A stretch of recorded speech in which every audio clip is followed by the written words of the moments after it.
Welcome to the new show, Toward a Solar Civilization, where your host, Naika Gabriel, introduces many experts who will focus on the development of spiritual consciousness, the importance of wisdom, love, and fraternity, and the living knowledge of the laws of nature and the universe. They delve into the profound and transformative ideas of Omraam Mikhaël Aïvanhov that have significantly impacted spiritual thought and provide practical methods to awaken you in a more purposeful, conscious, spiritually aligned way of living. Here is Naika Gabriel, your host. Have you ever tried to focus your attention on the sun, the center of our universe? In doing so, we draw closer to our own center, our higher self, or the sun within, and we melt into it and begin to resemble it more and more. Hi, I'm Naika, your host for this show, Towards a Solar Civilization, the teachings of Omraam Mikhaël Aïvanhov. Today, it's all about working with the light and with the sun. There are material foods just as there are spiritual foods. In the same way that you eat bread and drink water each day, to nourish your physical body, we should nourish our spiritual bodies with the sun, its life, its warmth, its light. This is one reason why Master Omraam Mikhaël Aïvanhov suggested that we should watch the sunrise each and every single day, as if we were seeing it for the first time. But enough said for now. I am pleased to welcome Anatole, who will be speaking on this fascinating subject. Born in Switzerland, Anatole has lived in several countries, including England, Mexico, and the United States of America. Originally a farmer, he has many interests, one of which is, you guessed it, the yoga of the sun. He has traveled widely, and this fascination for other cultures is reflected in his talk. It's going to be an information-packed episode, as Anatole will cover many topics today, including the importance of visible light, why spiritual light or unseen light is so important, exploring the many solar and light symbolisms across different cultures and religions, exploring why Master Omraam's teaching placed such importance on the sun, and finally, Anatole will share 3 simple exercises throughout his talk. Over to you, Anatole. Thank you, Naika, for this introduction. Let's hope I will live up to your expectations. So, let's go right to the million-dollar question. What can sum up Omraam Mikhaël Aïvanhov's teaching in one word? You guessed it, light. And in one sentence, becoming like a sun. Indeed, the teaching is about knowledge, methods, practices, and above all, encouragement to become like suns, where the sun ignites our quest for intelligence, where the sun deepens our appreciation of love and generosity, where the sun stands as a paragon of perfection, as a model before us. A model of wisdom represented by its light, a model of love and kindness represented by its warmth, and a model of a strong will for good deeds represented by the life it's bestowed by the sun. If we want to use the sun as a model, then we should start to talk about the fascinating reality of light. Let's shed some light on light. It is a journey through history, and that history has had an impact on our world today that is nothing short of miraculous. Originally, as a farmer, I learned early on of the importance of light. Think about it. Photosynthesis, the foundation of practically all life on Earth, is essentially the sun doing its magic. And it's happening under our feet, above our heads, and all around us. Even in rivers, lakes, and the oceans. Photosynthesis is the transformation of sunlight into chemical energy, which is then generally stored as sugars. Even after its discovery, some 300 years ago, a portion of the photosynthesis process in chlorophyll continues to elude contemporary science. I'm highlighting this to emphasize that despite the incredible leaps forward, modern science still grapples with understanding some of life's and light's most fundamental aspects. Photosynthesis, the process by which light is turned into our daily bread, is amazing. In fact, what we call the material world is nothing but light interacting with our senses, with our eyes and brain. Light is all we see. Isn't it amazing that light is all we see? We think we see solid objects, but we're not. You think you're looking at trees, flowers, roses, and the lovely face of your beloved. No. All I see is light that bounced off your gorgeous face, or light emitted by the sun or suns or the light bulb. I quote from a poem, Let There Always Be Light, by Rebecca Elson, a most original astronomer and poet. Born in the same year I was born, her vocation was finding and making connections in the universe. Unfortunately, she passed away at the age of 39. For this, we go out dark nights, searching for the dimmest stars, for signs of unseen things. Whatever they turn out to be, let there be swarms of them, enough for immortality. Always a star where we can warm ourselves.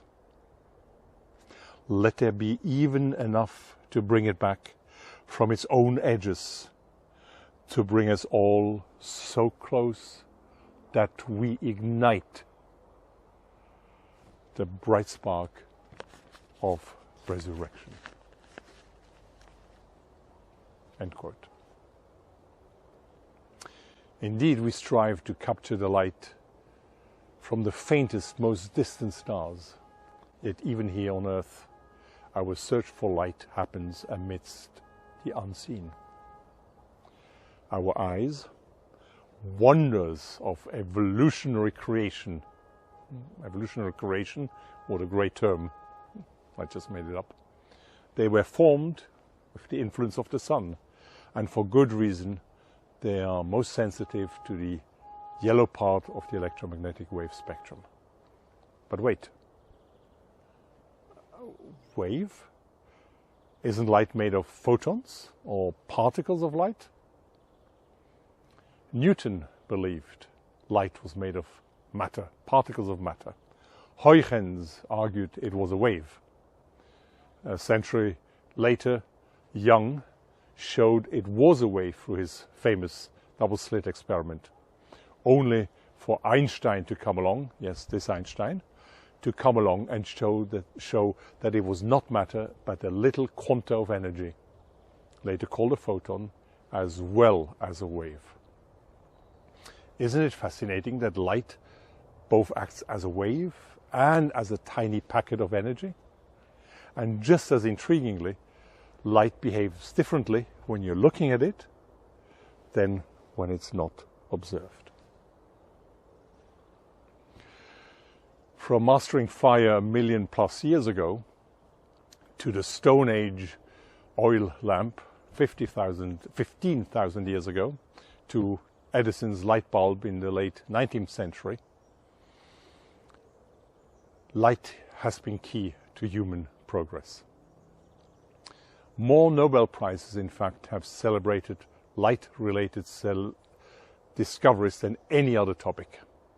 The first American Nobel Prize was awarded to Michelson for measuring light's speed accurately. Interestingly, Einstein's Nobel Prize celebrated his work on light's photoelectric effect, mentioned a moment ago, and not on E equals mc squared, his special relativity equation. His discovery, or discoveries, led the groundwork to the later invention or discovery of the laser in 1960, a major 20th century scientific achievement. Lasers are intense, precise, powerful light beams. Omraam Mikhaël Aïvanhov was fascinated by lasers from a spiritual perspective, but that's a topic for another episode, perhaps. Indeed, the groundwork for the laser earned them a Nobel Prize in 1964. And by the way, just last year, 2023, light research clinched another Nobel Prize. Understanding light from a physical standpoint is crucial to nearly all modern technologies, from compact discs to computers, from smartphones to solar panels, from GPS to genome sequencing. In medicine, light is fundamental to laser surgery. Current research is looking at light as a potential Alzheimer's cure. Light is crucial for regulating sleep, treating depression, preventing suicide, and shaping human interactions. Let's summarize this brief overview of the physical importance of light. No sun, no light, no light, no life. What about spiritual light, or the unseen light? Light's most precious qualities shine in the spiritual realm. Light is a profound universal symbol of goodness and divinity.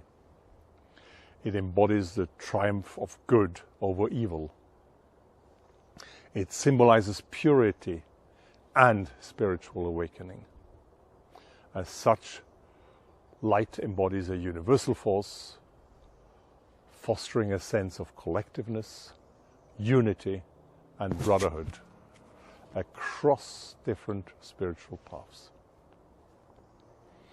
Light reminds us of our collective human quest for meaning and for truth, attainable not through ordinary means, but via spiritual practice, inner awakening, and sometimes divine grace.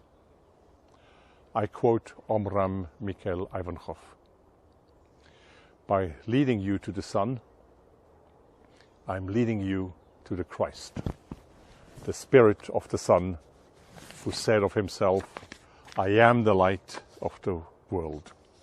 The light that lights up the world is that of the sun. But it is important to understand that above and beyond the visible light of the physical sun, there is another light, which is the true light of the sun. The Bulgarian word for this light is videlina, from a root which means to see. I have already talked about videlina, the invisible inner light, which we distinguish from svetlina, which is derived from a root meaning to shine. It is svetlina that enables us to see physical objects, but it cannot make the invisible realities of the psychic world visible to us.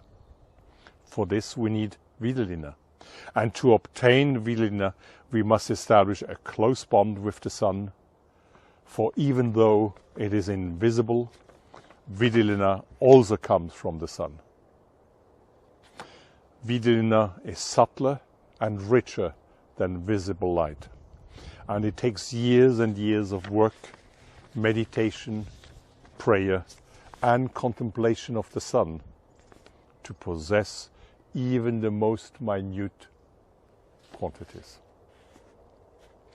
But once we possess it, it enables us to see the invisible world and all its inhabitants. End quote. For Omraam, unseen light is central to his teaching. Visible light, or Svetlina, as we've seen, is essential for our existence and everything around us. Light in the form of tiny energy packets is the foundation of matter in its most delicate, subtle form. What we call matter, in fact, is essentially highly condensed, concentrated light.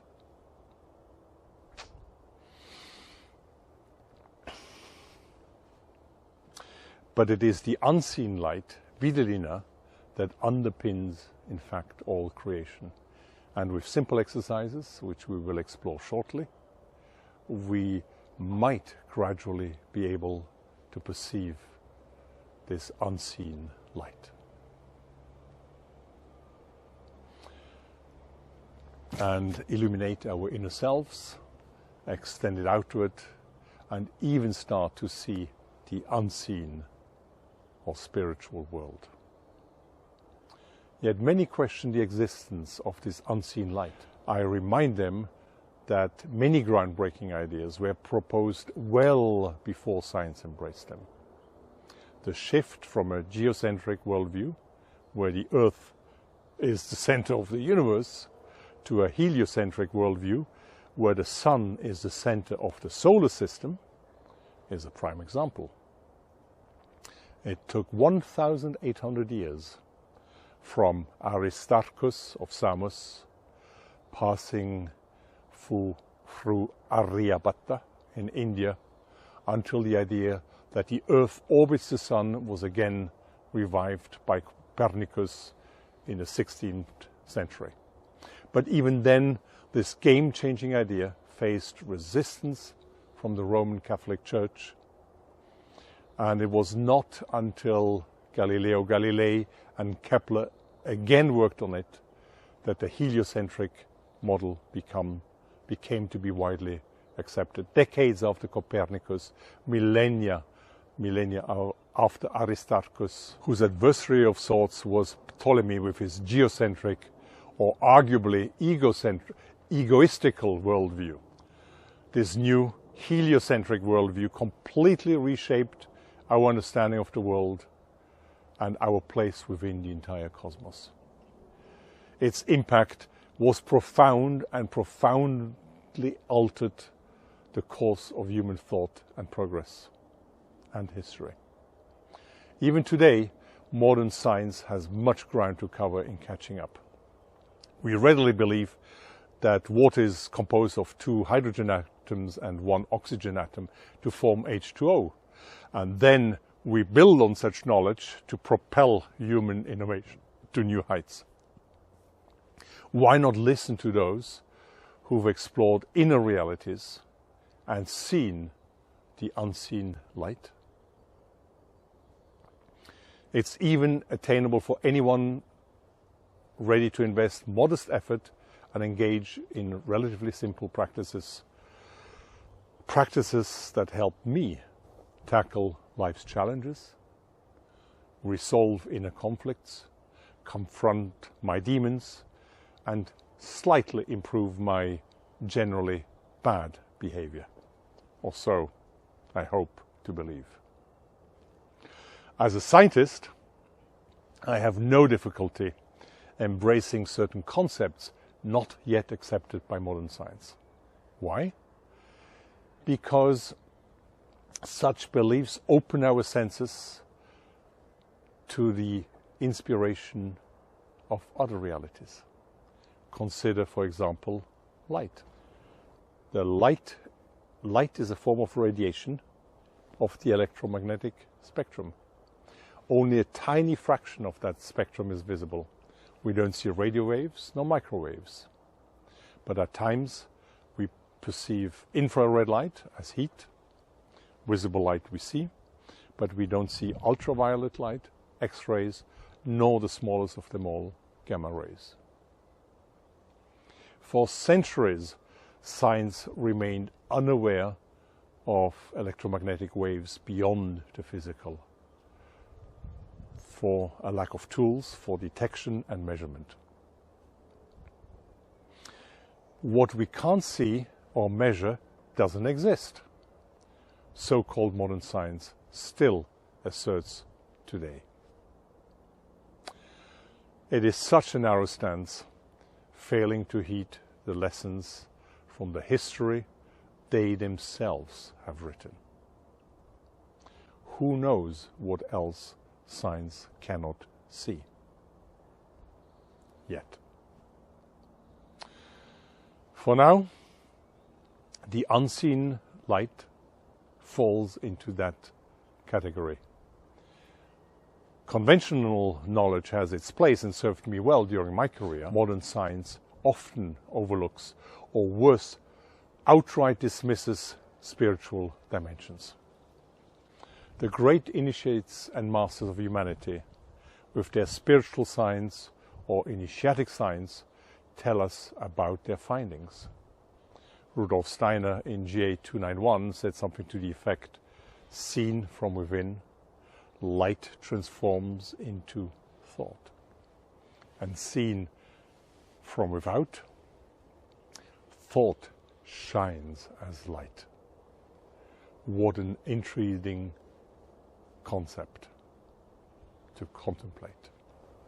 Very much like our food essentially transformed sunlight, our thoughts can be seen as transformed vidrina.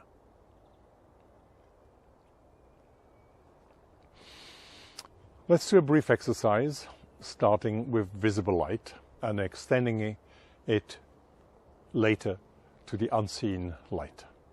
For just a moment, focus your thoughts on visible light, as if your life depended on it.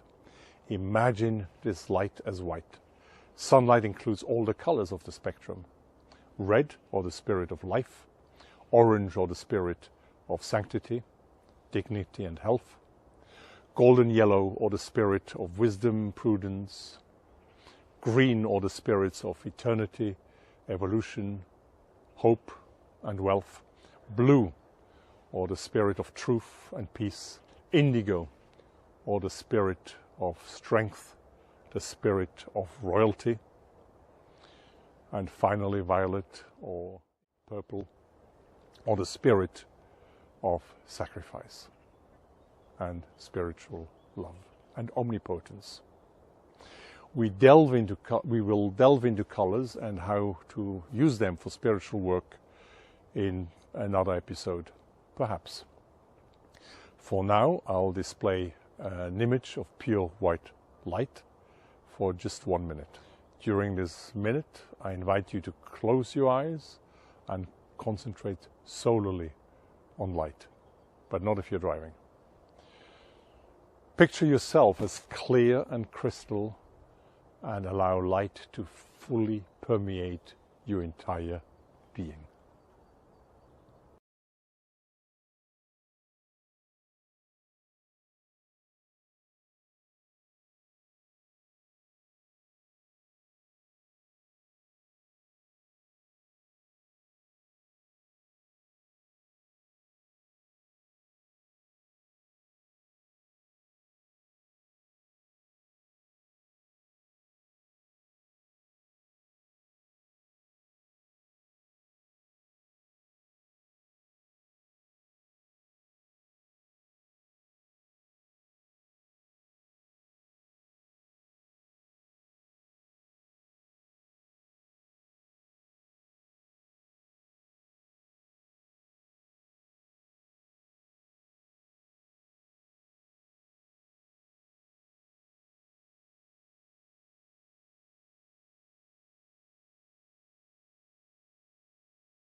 Whatever you seek, you must become yourself. Please share below how you feel after this exercise now, and more importantly, after practicing this exercise several times daily for at least a week. I'm truly eager to hear about your experience with it. Later in this episode, we'll delve into more exercises involving light. Hi, I hope that you are enjoying this fascinating talk about the sun. We're going to take a brief break. Make sure to have your pen and paper ready to note the discount code for some of the books mentioned by Anatol.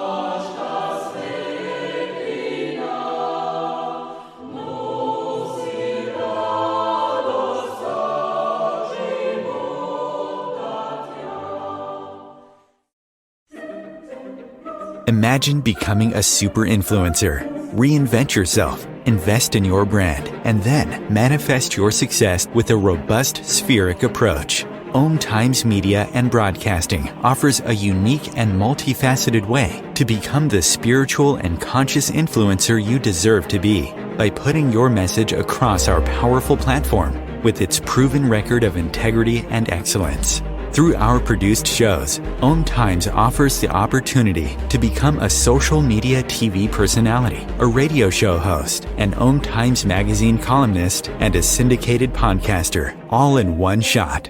By live streaming your show on Om Times TV and broadcasting it across the extensive Om Times radio and TV networks, you become more than a host. You become an ambassador and a force for positive change. Om Times. Open yourself to the possibilities.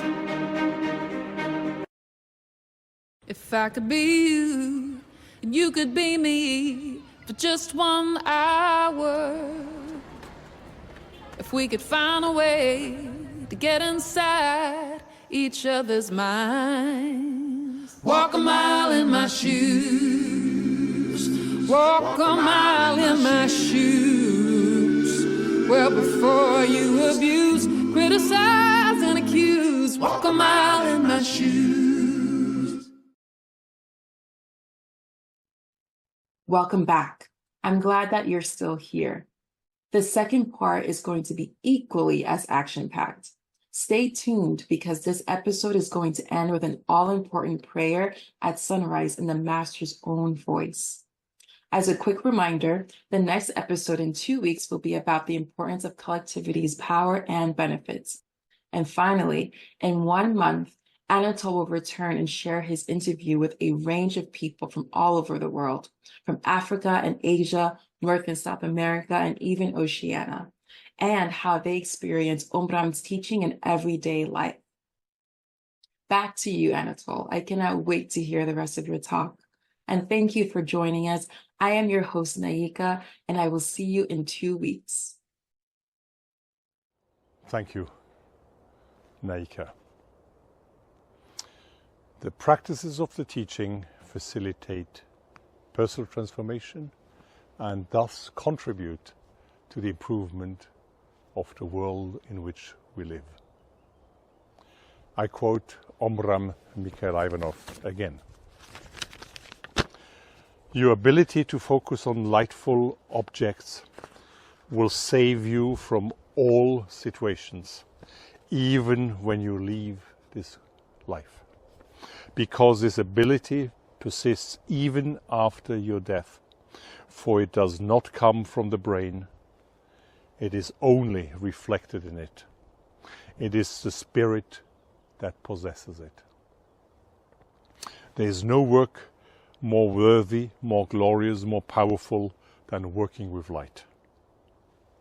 From now on, whether you are here all together or alone at home or elsewhere, think of connecting to the source of all blessings, the light, and that is all. End quote. For Omraam, spiritual nourishment parallels nutrition. Just as we consume bread and drink water daily to sustain our physical body, we ought to also imbibe the sun, its warmth, its light, its life, to feed our spiritual bodies, our spiritual essence. Doing so, Omraam suggests, we will truly come to life. Let's now delve into the significance of the sun and of light across history. It's a topic I find fascinating. In the ancient Indus Valley, a civilization that laid the foundation of Hinduism over 5,000 years ago, the sun god Surya was worshipped. To this day, Surya is a principal deity in Hinduism, embodying the sun's life-giving power. Often depicted riding a chariot drawn by 7 horses that symbolize the 7 colors of the light spectrum. Surya is viewed as the creator, the source of all life, and the eye of the universe.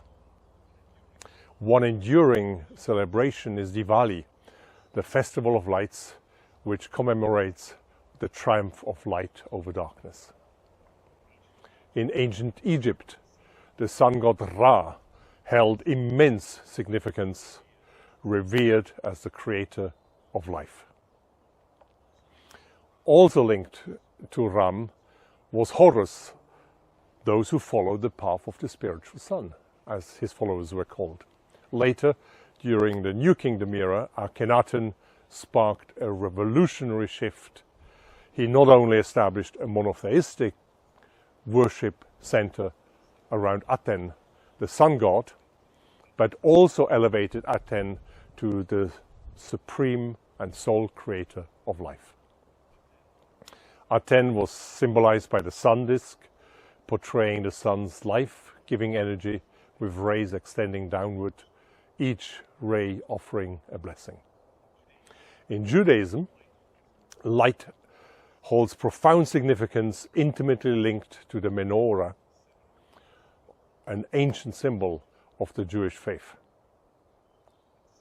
It symbolizes God's presence in the temple, commemorates the Exodus from Egypt, and even today, Hanukkah is a celebration of the triumph of light over darkness and the miracle of the oil in the temple.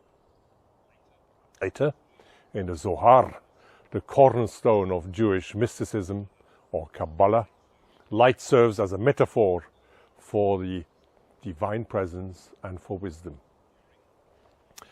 During the Indo-Iranian period in ancient Persia, Mitra or Mir held significance in Zoroastrianism, associated with contracts, oaths and agreements, as well as light and the sun. But the central deity for Zarathustra was Ahura Mazda, the wise lord symbolizing the ultimate deity and creator and source of light.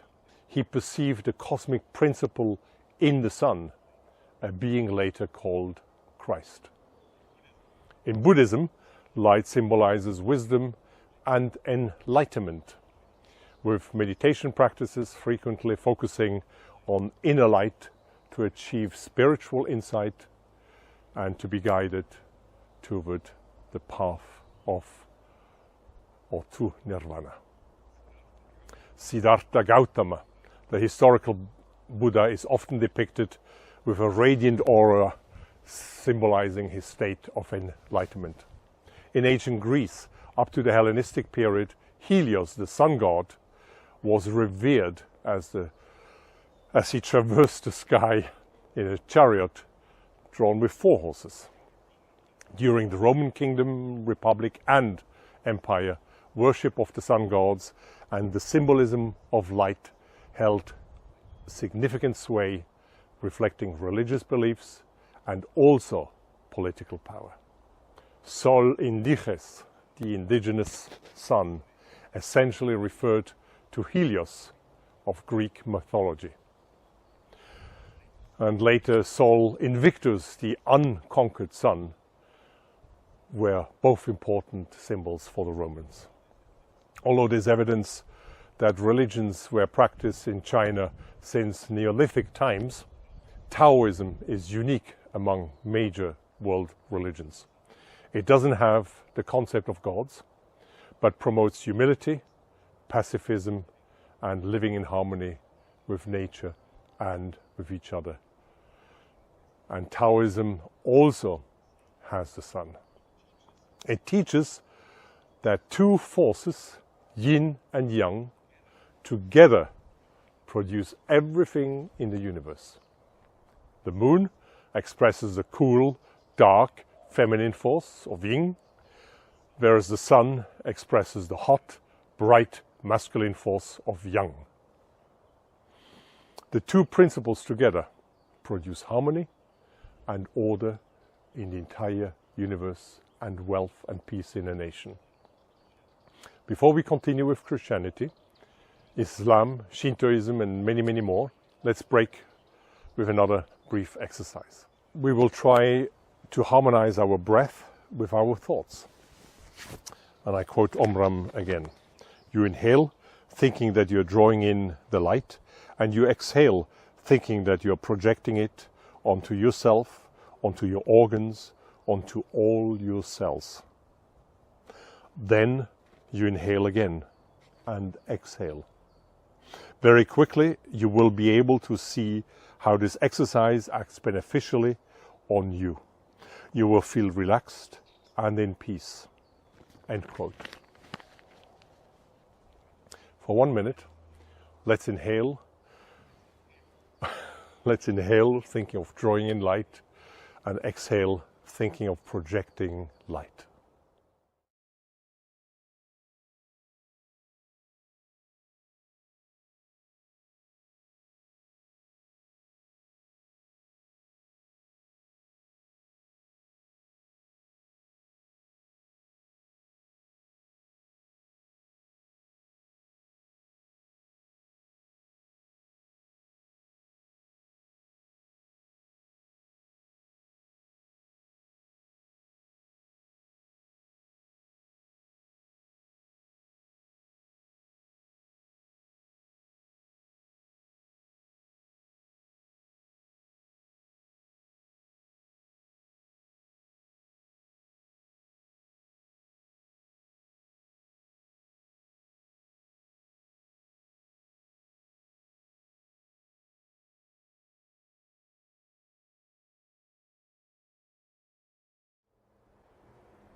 Again, please share in the comments below your experiences with this exercise.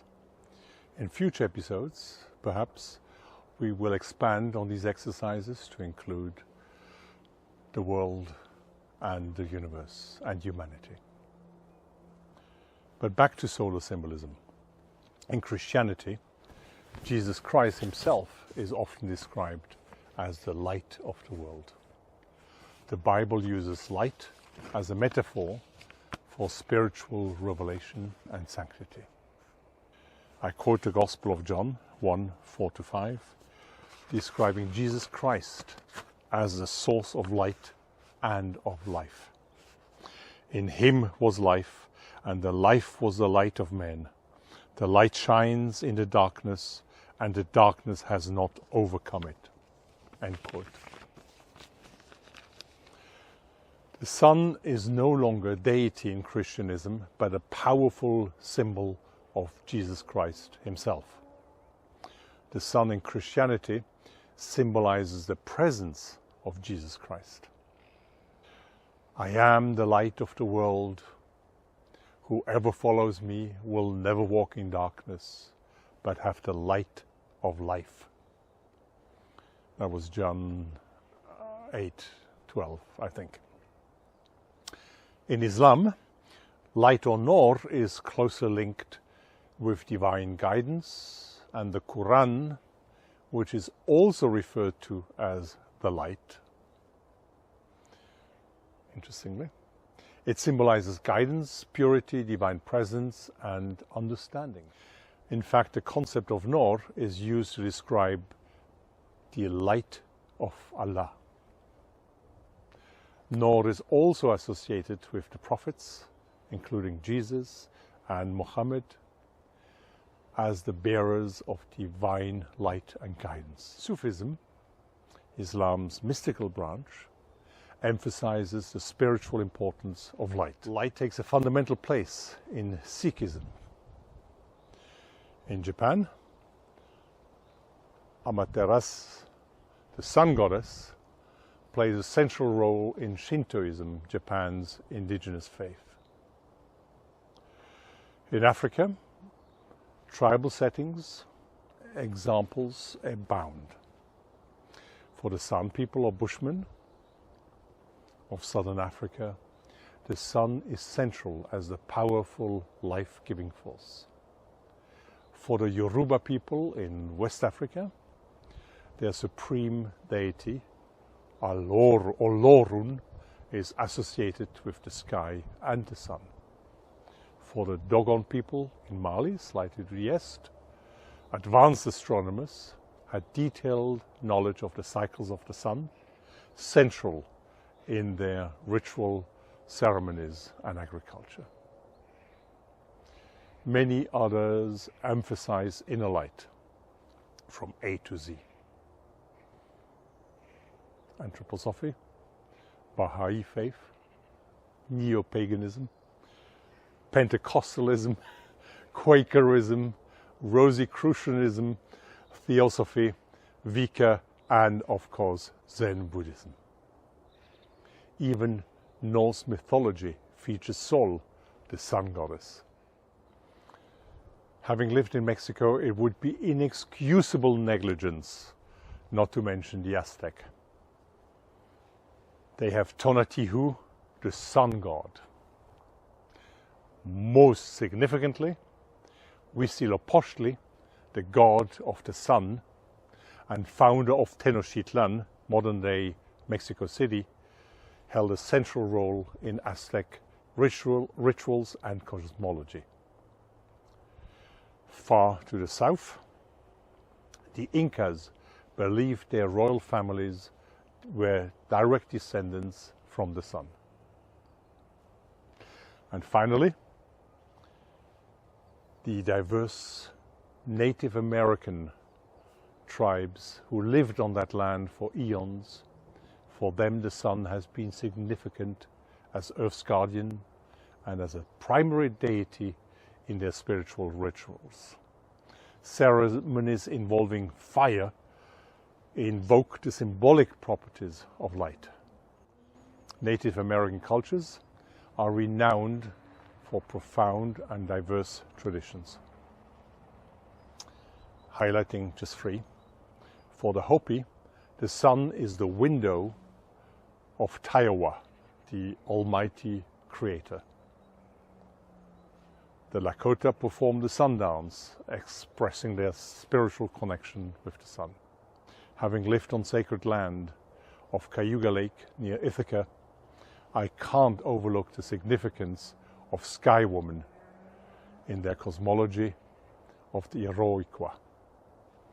Intricately linked to the sun and the creation story that led to the Haudenosaunee, the union of indigenous people, including the Mohawk, Oneida, Onondaga, Seneca, and Cayuga. I hope I have shown how the sun and light have always been symbols of life and of divinity, touching nearly every culture, belief, and era. Indeed, the sun has been revered as the visible and as the unseen inner light. In the sun's glow and radiance, humanity found guidance, wisdom, and inspiration. This near universal devotion speaks to a shared human experience. That's precisely how the sun ties different beliefs into a singular testament of the epic human story. And as we saw earlier, or heard earlier in this episode, for Omraam Mikhaël Aïvanhov, it is no different. Nor should it be. For him, the sun and light weren't just concepts. They were the essence of the practices he taught. Indeed, the sun and light are the heart and soul of his teaching, the path and the goal. But here's where Omraam's views take a slight turn from the narrative I outlined a moment ago, with the sun being deities, gods, and central figures. Omraam invites us to internalize the meaning of the sun and embody its qualities. For this, he provided us with a priceless array of tools, methods, and practices, and leading by example to inspire emulation. Within each of us already burns a nascent spark of the sun, a little flame of Vidalina, the unseen light. This isn't mere poetry. If we nourish that inner spark through exercises and the way we live, well, let's use a metaphor. Rebecca Elson went out at night to search for unseen things in the universe. But if we go out at sunrise in search for signs of unseen things in the spiritual world, it will bring us so close that we ignite the spark of resurrection. Much like Rebecca Elson's groundbreaking work in astrophysics, connecting us with distant stars, this inner light will guide us to connect with and embrace the essence of humanity. It will manifest itself through the expansion of our consciousness, setting the foundation for a true understanding of brotherhood, within and without. To conclude, because the sun and light have been the most ubiquitous symbols in practically all cultures and religions, the sun is the very symbol that unites us all. The sun transcends artificial human divisions, geographic frontiers, cultural boundaries, and religious beliefs. Understanding this simple truth will ignite a monumental shift, propelling us into an unparalleled golden age, a new era of enlightenment. Today, the sun and light are just seen as opportunities for profit through technology and as subjects of casual historical curiosity. But this shouldn't be. The sun is the future in technology, culture, spirituality, and even religion.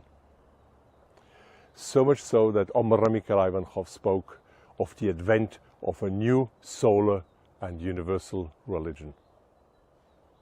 The only genuinely universal religion must be solar. For the language of the sun is the only enduring universal language understood by all. With its light, warmth, and life, distributing these gifts impartially to all human beings, like a trinity: light, warmth, and life, intellect, heart, and will, thinking, feeling, and doing. Embracing the sun, both as a model of perfection out there and working on an inner embodiment of its qualities, This concept signals a transformation that will have far greater impact than the shift from geocentricity to heliocentricity. Most importantly, this new worldview suggests that all peoples, cultures, religions will continue to practice their faith, but will now be enriched by a unifying light. Most importantly, this new worldview suggests that all peoples, cultures, and religions will continue to practice their faith, but will now be enriched by a unifying light. A light that has always surrounded us, unseen until now. This insight is strikingly simple, yet profoundly impactful. We are all brothers and sisters, united under the same divine, known by many names. What a powerful, unifying, and revolutionary idea.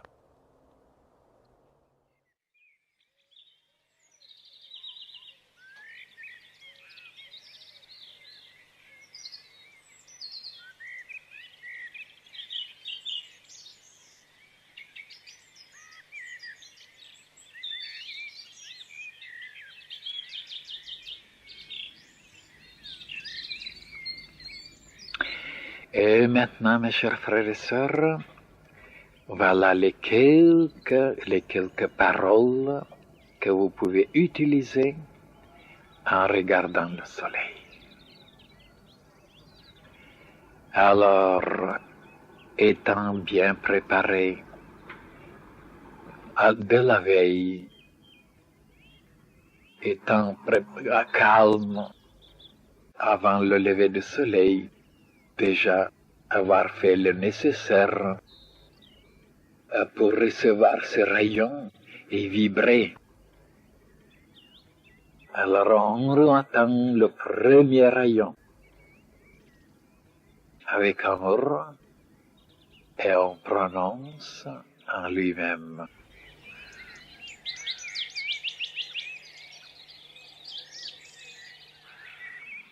Comme ce soleil s'élève sur le monde, ainsi qui s'élève le soleil de la liberté, de l'immortalité, de l'éternité, de la vérité, dans mon esprit. Comme ce soleil s'élève au-dessus du monde, que de la même façon s'élève dans mon âme le soleil de l'amour, de la bonté et de l'immensité. Comme ce soleil s'élève au-dessus du monde, de la même façon que le soleil de l'intelligence, de la lumière, de la sagesse s'élève dans mon intelligence. Et quand ce soleil s'élève au-dessus du monde, de la même façon que le soleil de l'amour, de la douceur, de la joie, du bonheur et de la pureté s'élève dans mon cœur. Et comme ce soleil lumineux rayonnant s'élève au-dessus du monde, de la même façon que le soleil de la force, de la puissance, de l'énergie du dynamisme de l'activité s'élève dans ma volonté. Comme ce soleil lumineux, rayonnant, vivant s'élève au-dessus du monde, de la même façon que le soleil de la santé, de la vigueur, de la vitalité s'élève dans mon corps tout entier. Amen, ainsi soit-il. Pour le royaume de Dieu et sa justice. Amen, ainsi soit-il. Pour la gloire de Dieu.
Sila